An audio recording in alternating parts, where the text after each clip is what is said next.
La première personne qui va présenter, donc le premier travail est un travail des deux chercheuses en fait, qui sont psychologues, qui sont maîtres des conférences toutes les deux à l'université Paris-Nanterre et qui travaillent avec des enfants, qui sont psychologues cliniciens, travaillent avec des enfants et sur les aspects ludiques des jeux pour justement aider les enfants qui ont des difficultés et notamment des difficultés avec les troubles de déficit d'attention avec ou sans hyperactivité. Donc, Rafika Zebdi n'a pas pu être là aujourd'hui, mais Stéphanie Van Walleghem va présenter ces travaux-là.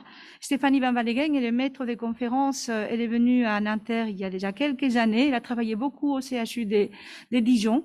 Elle a travaillé avec des enfants malades, avec des maladies somatiques, et elle a un intérêt particulier pour développer des aspects ludiques auprès des enfants qui sont malades, tant sur le plan somatique que sur le plan psychologique.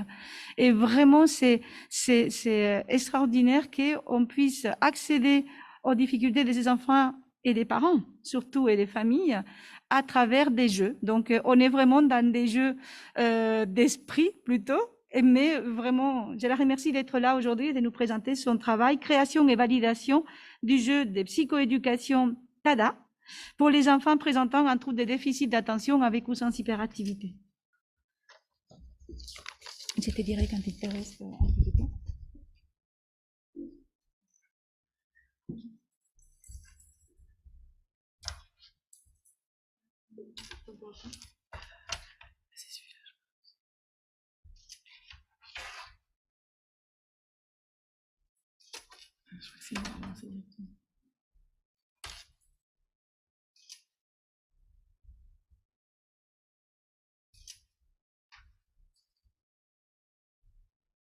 Donc, merci Lucia pour cette belle introduction. Je remercie bien sûr Ludo Corpus et JC Société de nous donner la possibilité aujourd'hui de pouvoir parler de ce jeu que je vais pouvoir présenter et puis présenter aussi l'étude de validation qu'on est en train de mener grâce au financement du GIS.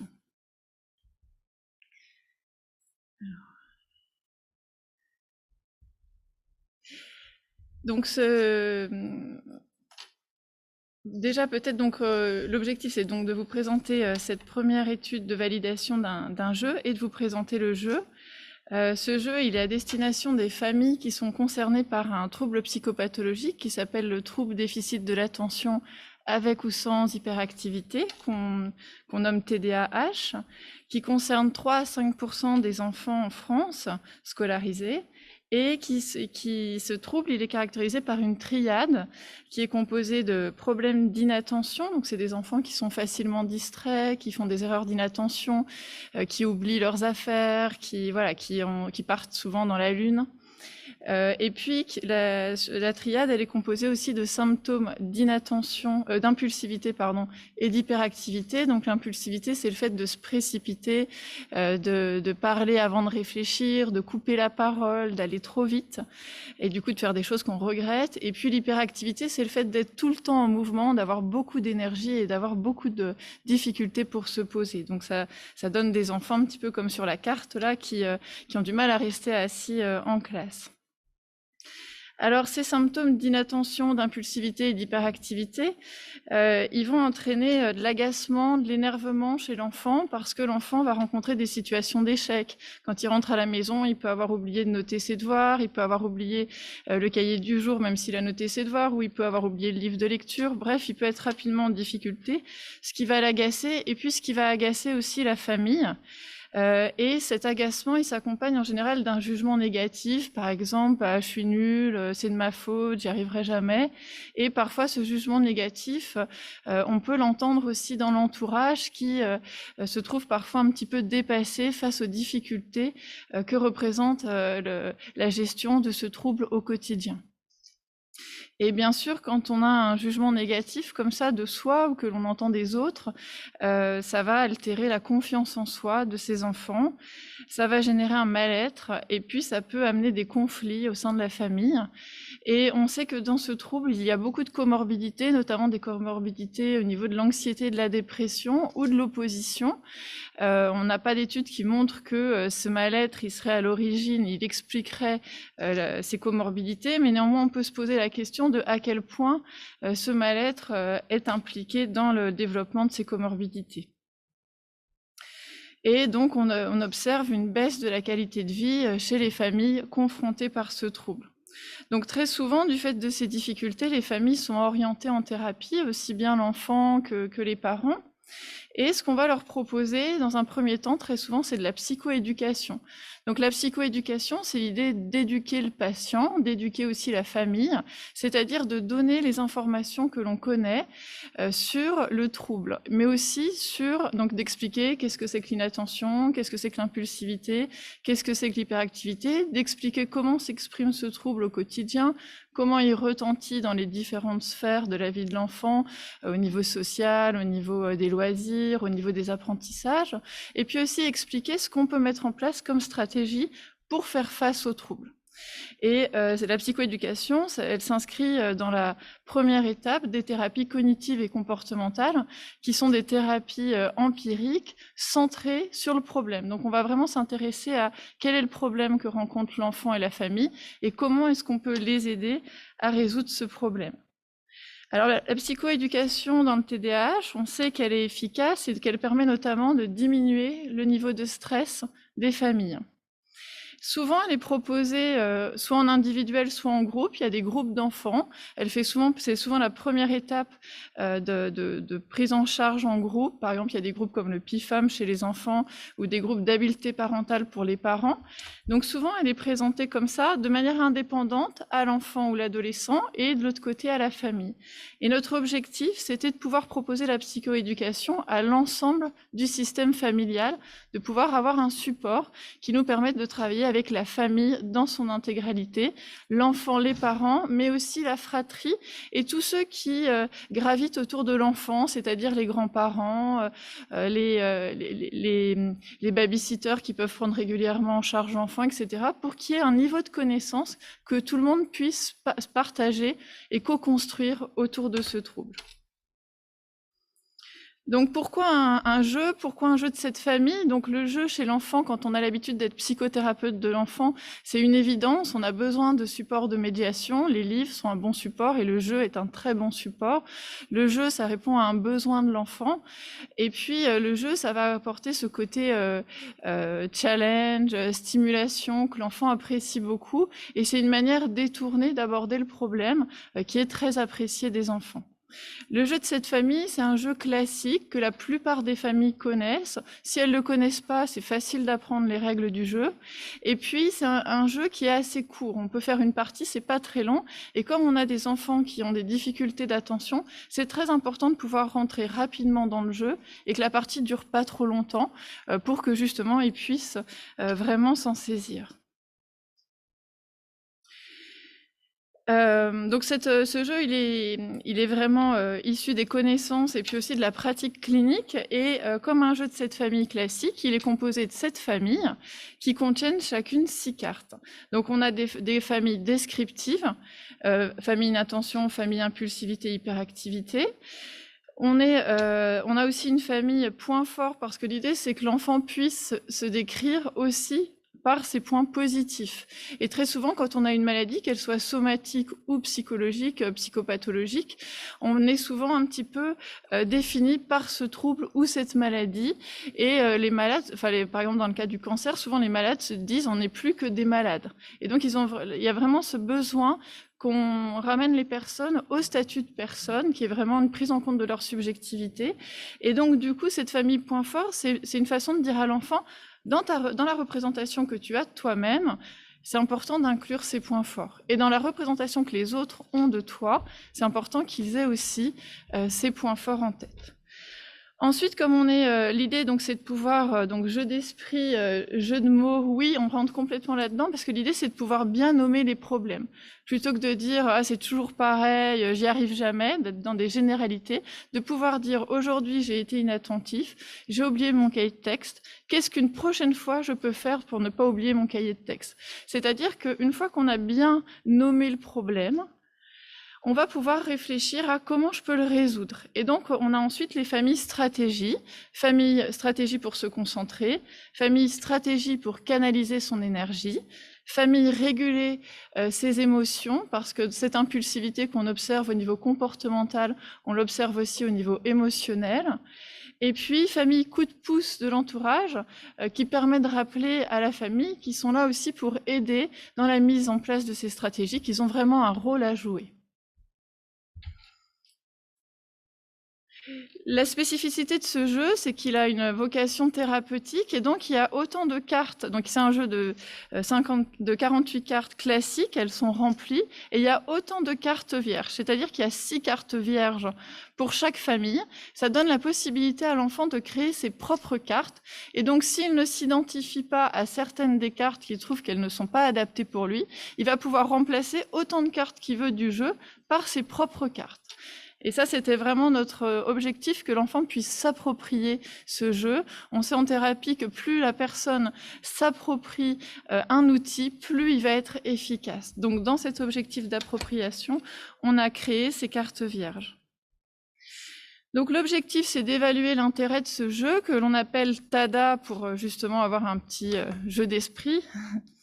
On évalue, donc, on s'intéresse à voir s'il y a des changements au niveau de l'estime de soi, au niveau de l'enfant, au niveau de l'estime de soi de l'enfant, des connaissances qu'il a sur le trouble, des stratégies, de son vécu du trouble, de comment le trouble se manifeste, et puis on regarde aussi quel est son profil psychopathologique et quelle est sa manière de percevoir les intentions des autres.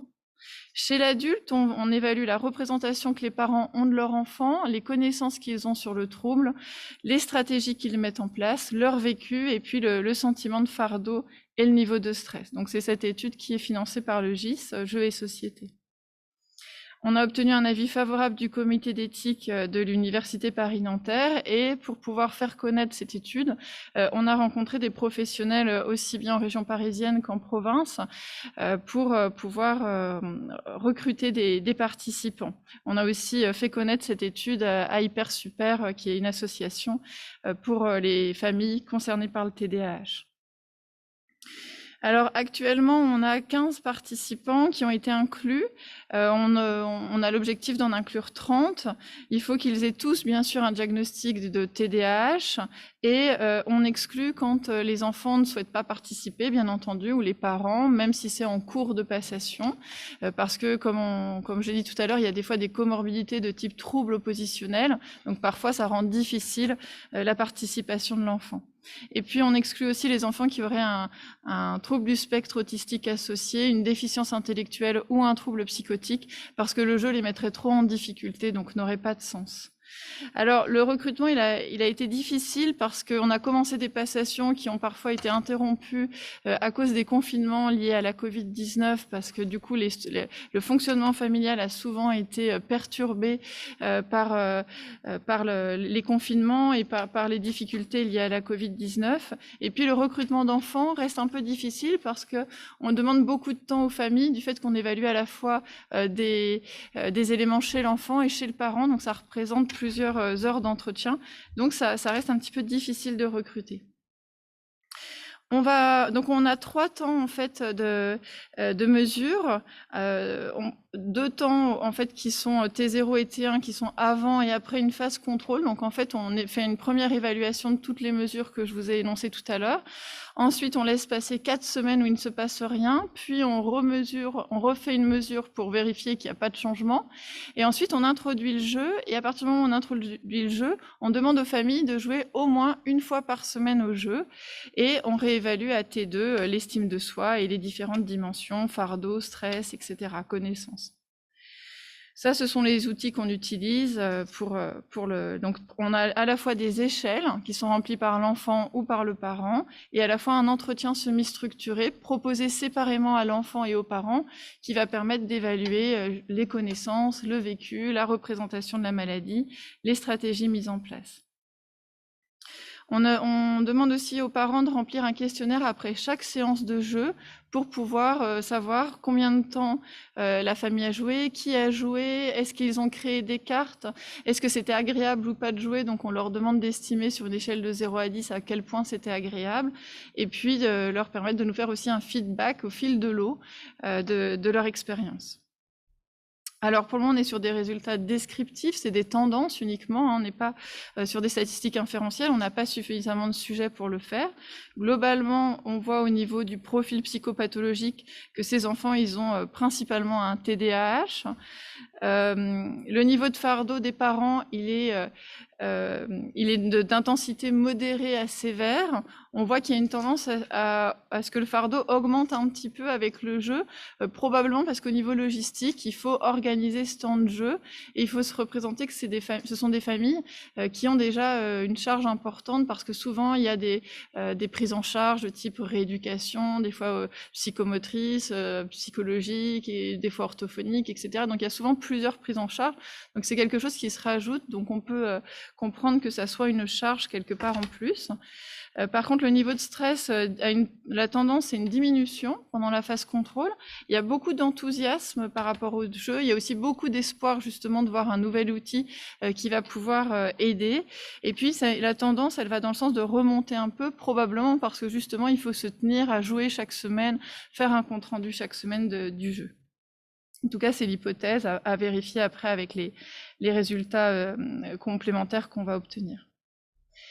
Au niveau de l'estime de soi, on observe qu'elle est assez stable donc chez l'enfant pendant la phase contrôle, et qu'elle a tendance à augmenter, pas pour tous les enfants, mais pour certains enfants, elle augmente de manière importante avec le jeu. Et l'attribution d'intention a tendance à diminuer. Ça veut dire qu'en fait, ils perçoivent les intentions des autres comme moins hostiles. Donc il faut savoir que ce sont des enfants qui souvent expérimentent le rejet social, parce que l'inattention, quand on joue au foot par exemple, ça fait qu'on loupe le ballon. Et donc du coup, on va avoir tendance à pas être choisi par exemple dans les équipes de foot ou autres sports. Et du coup, ces enfants expérimentent du rejet social. Et là, le jeu, c'est l'occasion au contraire d'être intégré, d'être placé au centre de l'attention de manière positif, d'être inclus. Et c'est aussi un message par rapport au TDAH de manière générale. Les enfants comprennent qu'on s'intéresse à eux, pas qu'à eux en tant qu'individus, mais aussi à tous ceux qui, comme eux, rencontrent un problème de TDAH. Donc il y a une sensibilité à cette volonté d'inclusion sociale. Sur le plan qualitatif, quand on interroge les enfants avec un entretien, ce qui apparaît au départ, c'est au temps 0 et au temps 1, c'est que globalement, ils peuvent expliquer le TDAH, mais c'est pas très précis. Donc ils vont utiliser des termes comme être ailleurs, pas concentré, perdre vite la mémoire, etc. Donc il n'y a pas beaucoup d'éléments descriptifs, et puis ils sont pas très précis au niveau du vocabulaire. Et finalement, en T2, après avoir joué 4 semaines, ils vont avoir des réponses qui sont beaucoup plus structurées et beaucoup plus précises au niveau du vocabulaire. Et ils vont reprendre les mots du jeu, comme par exemple hyperactivité, parler vite, etc. Sur le plan des stratégies, on n'a pas observé beaucoup de changements, il y a peu de stratégies, mais les enfants essayent d'en donner un petit peu pour certains. Donc par exemple, il y en a un qui a dit utiliser le crayon, parce que plutôt que de bouger sur sa chaise, il essaye de faire bouger son crayon, parce qu'il a noté qu'il y avait moins de retentissement, ça gênait moins les autres en classe. Donc il y a une tentative, mais ça reste encore difficile au bout de 4 séances de jeu, ce qui est normal aussi, de pouvoir aller spontanément vers des stratégies. Au niveau de l'aide de la famille, ce que décrivent les enfants, c'est que les parents, ils sont aidants parce qu'ils vont mettre en place tous les rendez-vous pour la prise en charge. C'est ce que décrivent les enfants. Certains enfants disent que les parents, ils peuvent pas être aidants parce qu'ils sont pas experts. Et cette représentation-là, elle évolue au temps d'eux, et les enfants notent que les parents essayent de mettre en place des stratégies qui découlent du jeu. Donc leur représentation en fait s'élargit. L'aide qu'on peut recevoir des parents, c'est pas seulement prendre des rendez-vous, c'est aussi mettre en place des stratégies dans la vie de tous les jours. Au niveau des parents, ce que montrent les résultats de l'entretien semi-dirigé, c'est que quand ils décrivent leur enfant, ils les décrivent aux 3 temps avec des éléments positifs et des éléments négatifs. Mais ce qui change, c'est que le vocabulaire devient plus nuancé. La représentation est plus nuancée en T2 et le discours est là aussi plus structuré. Sur les connaissances du TDAH, c'est pareil que chez les enfants, on observe un vocabulaire plus précis et une réponse là aussi plus structurée, plus détaillée. Au niveau des stratégies, les parents, clairement, ils essayent de mettre en place des choses. Donc, il y en a qui mettent quand même en place déjà des stratégies, mais les enfants ne les ont pas forcément perçues. Il y a beaucoup de parents qui mettent en place des stratégies au quotidien, mais elles sont pas... voilà. Et l'intérêt, c'est aussi de la discussion en famille, c'est de pouvoir comprendre que papa et maman, ils essayent de mettre des choses en place et que j'en ai peut-être pas conscience. Donc, ils essayent de diversifier. Et ce que décrivent les parents, c'est qu'ils observent que leur enfant met en place des stratégies. Et donc, il y a une maman qui disait que son enfant avait demandé à ses camarades « Qu'est-ce qui vous gêne par rapport à mon comportement ?» et qu'il avait essayé de changer ça. Donc, l'enfant l'a pas identifié comme une stratégie, il n'a pas pu le dire lui-même, mais les parents ont pu le rapporter. L'estime de soi de l'enfant, les parents la décrivent comme très faible, mais pour certains, pour 50% des enfants, les parents notent une petite amélioration avec le jeu. Le retour des familles, après chaque semaine, donc en moyenne, les familles, elles ont joué 1 à 2 parties par semaine. En moyenne, il y avait 2 à 3 joueurs, donc très souvent, il y avait l'enfant et un parent, ça c'était le minimum demandé. Et puis souvent, il y avait soit le deuxième parent, soit un frère ou une sœur qui était présent. Il y a une famille aussi qui nous a dit que la grande sœur de 20 ans était pas dans la famille en ce moment, enfin au moment du protocole expérimental, mais que quand elle reviendrait l'été, ils avaient très envie de jouer avec elle parce que justement, selon la maman, elle avait plein de choses à dire aussi et qu'elle avait très envie de découvrir le jeu. La note d'agréabilité, elle varie beaucoup, parce qu'elle varie de 4 à 9. En fait, ce qu'il faut savoir, donc, c'est qu'il y a des enfants avec troubles oppositionnels qui parfois sont opposés au jeu, et puis soit ils sont opposés au jeu, soit ils ont joué mais ils n'ont pas apprécié de perdre. Et donc là, on est sur une problématique comorbide du TDAH, et donc du coup, ça a pu des fois être un petit peu compliqué pour certaines familles. La plupart a quand même trouvé que c'était agréable de jouer. Le nombre moyen de cartes créées par semaine, il est aussi très variable. Ça va de 0 à 6, avec une moyenne autour de 1,5. Donc quand même, la plupart des familles ont créé des cartes et voici des exemples de cartes créées. Donc vous voyez, il y a des familles, donc on n'avait pas donné de consigne, on avait dit vous pouvez juste écrire ou dessiner. Et il y a une famille qui a été jusqu'à faire sur ordinateur un support, une nouvelle carte. Donc voilà, on a observé plein de propositions de la part des enfants, comme vous voyez dans différentes familles. Alors ce qui était très intéressant, c'est que la fratrie qui n'avait pas de trouble TDAH a beaucoup investi l'étude et elle a été vraiment force de proposition. Donc parfois c'était un petit peu difficile de jouer pour les enfants TDAH, par contre c'était toujours facile pour la fratrie et la fratrie a vraiment saisi cette opportunité de s'exprimer, de proposer des stratégies, de dire « Ah, j'ai observé effectivement que tu es inattentif quand tu fais ça », etc. Donc la fratrie enfant a vraiment profité du jeu. Et c'est vrai qu'on voulait l'inclure, mais on ne pensait pas que qu'elle serait à ce point force de proposition. Et puis, ce que rapportent la plupart des familles, c'est que qu'ils aient joué ou pas, ils ont engagé une réflexion à partir des cartes. Et ce jeu de cartes, il a vraiment cet objectif de pouvoir parler autour du TDAH, qu'on fasse ou pas une partie, ça n'a pas tant d'importance que ça. Là, on avait demandé de jouer pour donner un cadre, bien sûr, mais au niveau thérapeutique, l'objectif, c'est vraiment de se saisir de cet outil comme d'un outil thérapeutique pour discuter du TDAH. Et les discussions, elles ont été vécues de manière positive et plusieurs parents nous ont dit que c'était apaisant de pouvoir parler avec le jeu comme support.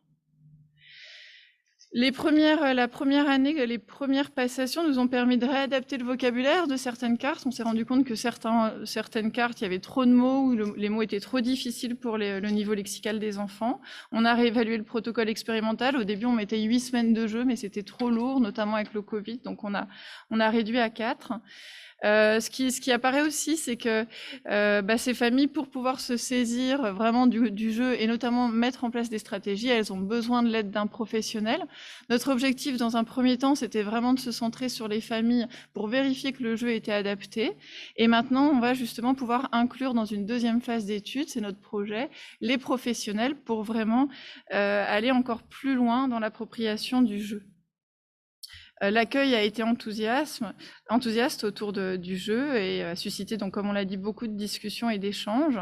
Le point fort du jeu, c'est qu'il capte l'attention des enfants TDAH, il capte aussi l'attention de la fratrie, et à la fois parce qu'il est ludique et à la fois parce qu'il est créatif, il permet de créer ses propres cartes.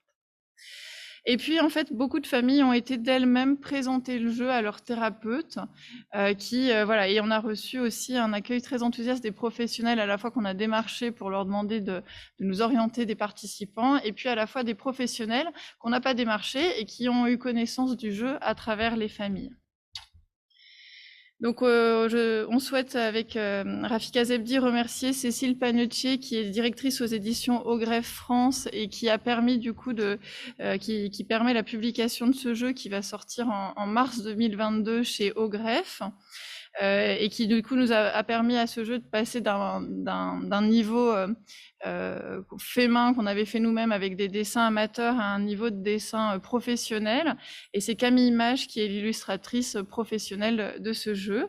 Et puis, bien sûr, on remercie le GIS Jeux et Société parce que voilà, ce budget qu'on a eu, ça nous a permis de pouvoir acheter les tests, de pouvoir faire imprimer les jeux, de pouvoir du coup mener cette étude dans de bonnes conditions. Donc voilà, merci beaucoup. Et puis, merci à tous pour votre attention.